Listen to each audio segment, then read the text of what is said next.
Olá, tudo bem? Meu nome é João Geraldo Neto, eu sou do canal Super Indetectável. E o que eu estou fazendo aqui hoje? Hoje eu estou aqui para ter uma conversa que pode ser muito difícil. Eu quero falar sobre o porquê que é tão difícil aceitar o diagnóstico de HIV. Por que às vezes dói tanto e por que às vezes a gente pode demorar tanto tempo para aceitar e viver de boa independente do diagnóstico. Mas antes disso eu queria pedir para tocar a vinheta.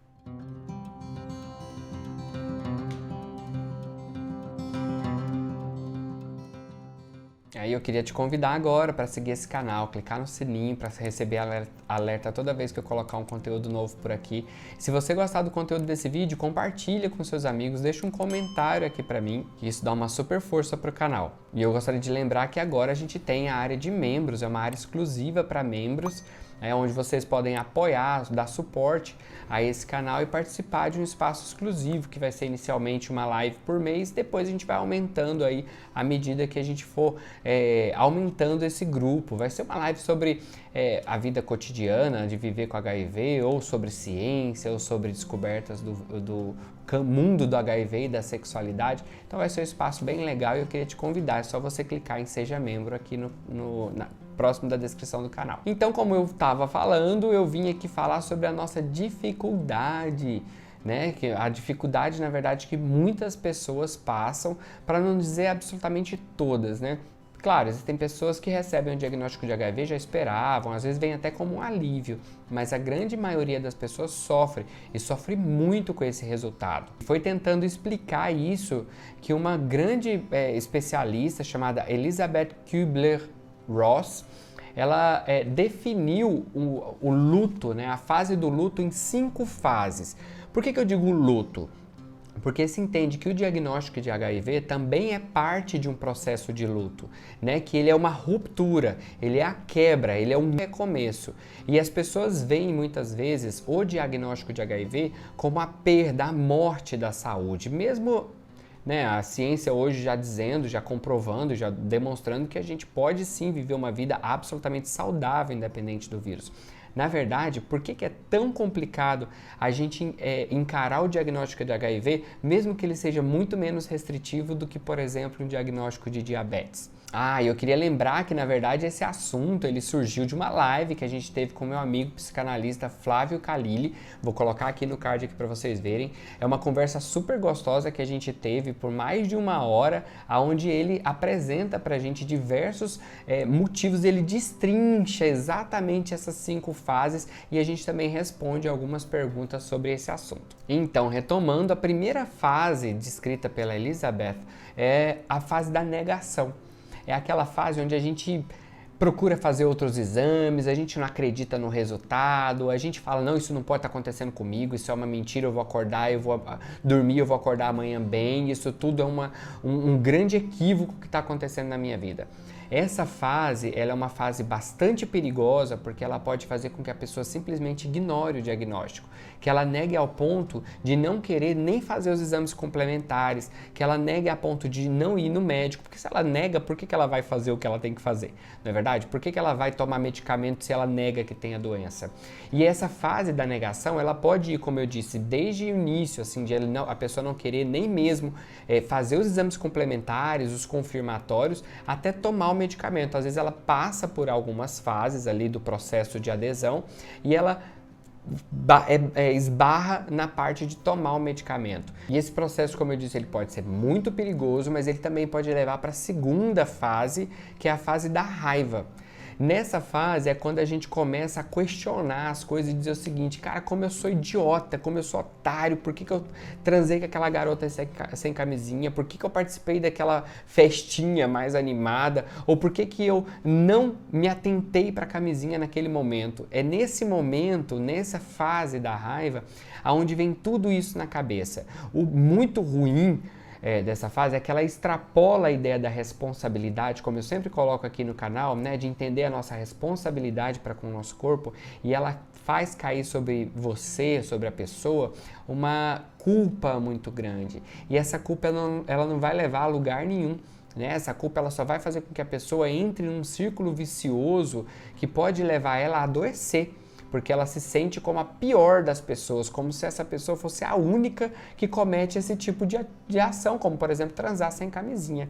Né? A gente até falou na live sobre esse processo, que na verdade a gente se considera muito não merecedor de algo bom nesse momento. Então a gente vai para a terceira fase, né, que é a negociação, a barganha. É quando começa, por exemplo, aquela coisa assim, não, olha só, calma, eu vivo com HIV mesmo, mas daqui a pouco tá vindo a cura. Então eu vou esperar, vai sair, tá tudo certo, ou vai sair a cura, eu vou tomar o remédio agora, mas daqui a pouco já tá curado. E eu vou poder entrar nessa e vai ficar tudo bem. Ou então a pessoa começa a fazer essas barganhas, essas trocas, né? Não, olha só, eu vou começar a fazer o tratamento, mas agora eu vou começar também a fazer academia, né? Eu vou fazer isso porque eu preciso, olha só, eu preciso fazer isso para eu ficar bem assim. Então nessa fase você percebe que está tendo uma evolução para chegar no último estágio dessa fase, né? De perda, do luto.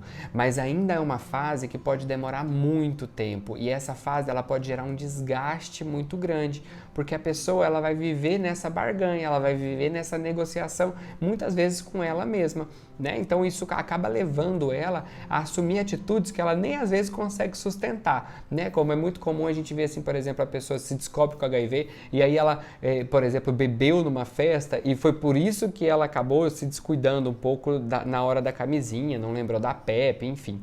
Ela acabou transando sem camisinha e se descuidou. O que acontece é que nesse momento ela traz então a culpa para ela, porque tipo, poxa, olha só como é que eu descuidei, mas agora eu não vou transar, eu vou ficar tempo sem fazer sexo, vou ficar sozinho, porque agora eu quero só pensar em mim, eu vou cuidar da minha saúde, eu vou entrar numa academia, eu vou só comer comida saudável, eu vou virar vegetariana, não vou comer mais glúten. Então aí a pessoa entra nesse processo de negociação que muitas vezes ela não vai conseguir sustentar e vai acabar levando ela para uma frustração que também pode ser bem perigoso. E depois ela vem então para a fase da depressão. A fase da depressão não é necessariamente a depressão, aquela depressão que a gente precisa tomar remédio, que a gente fica extremamente mal e a gente não consegue fazer nada, prostrado. Na verdade, essa fase da depressão, mais do que isso, ela é uma fase onde a pessoa fica introspectiva. É aquela fase onde a pessoa começa a refletir, ela já passou pelas outras fases e ela começa a pensar o seguinte, cara, tá vindo e eu tô começando a entender que isso é inevitável, sabe? Eu tô começando a entender que as coisas não vão mudar. Isso gera um sofrimento, é natural, porque é como cair a ficha, sabe? É como entender que aquilo é inevitável no caso do HIV, né? É entender que aquilo tudo que ela fez, a barganha, né, que ela fez, ou a raiva, aquilo tudo não fazia muito sentido. E essa fase é muito importante porque é quando podem vir as descobertas sobre si mesma. É quando essa pessoa começa a entender ela mesma e quando ela começa a assumir compromissos mais realistas, quando ela começa a entender que ela tem limites e que ela também pode ter os objetivos, mas que esses objetivos não podem ser causados simplesmente por causa do diagnóstico, por causa da culpa, por causa de outras questões. Então, a partir de agora, ela começa a refletir, a parar e pensar sobre o que é que está vindo pela frente. E o que vem pela frente pode ser a fase da aceitação, que é a fase quando essa pessoa consegue compreender tudo o que está acontecendo. Isso vem depois de informação. É importante a gente entender que a fase da aceitação, ela vem da informação. Essa pessoa precisa entender que ela tem tratamento, essa pessoa precisa entender que ela, com acesso, ela vai poder se tratar e assim ela vai poder, então, viver bem independente do HIV. É assim que ela vai conseguir viver sem culpa, viver sem esse peso do HIV, sabe? Aquela pessoa que vai conseguir tomar o medicamento sem estar sofrendo por isso, porque ela já passou por essa fase. A partir de agora é consciência, a partir de agora é razão, porque não que a gente tenha que ser só razão, mas em algumas questões sim. O HIV, por exemplo, é necessário entender que não existe cura, é necessário entender que nós precisamos do tratamento, é necessário entender que eu posso ter relacionamentos independente do HIV. Isso tudo vai vir com a descoberta, com a consciência, com o conhecimento. E é então que assim, que todo mundo deveria chegar. E às vezes essas fases, elas podem não acontecer nessa sequência que eu falei, e às vezes essas fases podem demorar muito tempo. E qual é a linha que pode definir o que é normal e o que não é normal? O não normal é aquilo que te torna incapaz de tomar uma atitude, mesmo que você queira. Sentir tristeza por uma coisa ruim que aconteceu na vida da gente é absolutamente normal, todos nós passamos por isso. Mas quando isso me deixa de uma maneira, de um modo que eu não consigo mais controlar os meus sentimentos, que esse sofrimento está me fazendo perder peso em excesso, que esse sofrimento está me afastando das pessoas, que esse sofrimento está me fazendo mal, eu posso pedir ajuda e eu devo pedir ajuda, porque é só isso que pode me tirar daquilo. Às vezes, não conseguir sair sozinho não é uma derrota. Às vezes, pedir ajuda é algo muito corajoso. Então é isso que eu queria dizer para vocês, para que se vocês sentirem muita dificuldade de passar por essas fases, mesmo que elas venham às vezes de um modo meio misturado, assim, que não faça muito essa linha de raciocínio que eu apresentei aqui, procure ajuda.